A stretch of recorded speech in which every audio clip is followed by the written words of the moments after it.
Bugun sizga yolg'onchi onamni sog'indim degan bir hikoya aytib bermoqchiman. 8 yoshli bolani onasi dunyodan ko'z yumdi. Dadasi farzandi qiynalmasligi uchun ikkinchisiga uylandi. Shunda bir kun otasi o'g'lidan so'radi. O'g'lim, birinchi onangdan ikkinchi onangni farqini sezdingmi?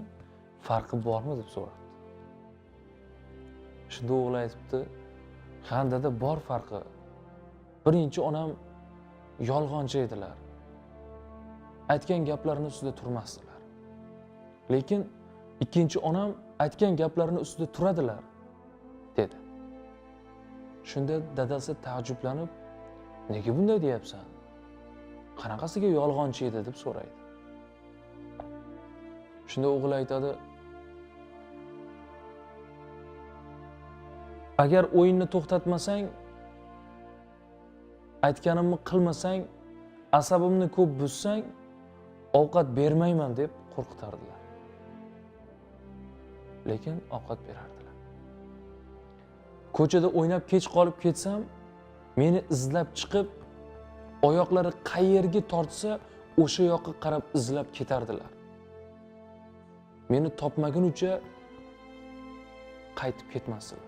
Meni topib, yuzi ko'zlarimdan o'pib, uyga olib kelib shirin ovqatlar pishirib berardilar. Lekin ikkinchi onam aytganimni qilmasang, o'yinni to'xtatmasang, senga ovqat bermayman deb aytadilar. Mana dada, 2 kundan beri hech narsa yemadim. Menga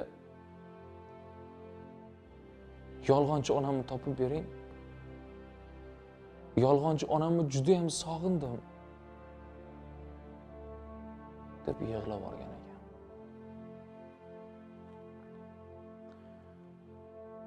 Tushungan bo'lsangiz kerak. Yolg'onchi onalar qanday yaxshi onalar. Hammani onasini Alloh asrasin.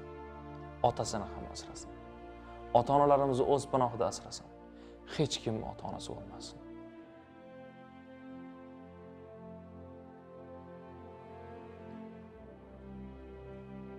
Salomat bo'lasiz.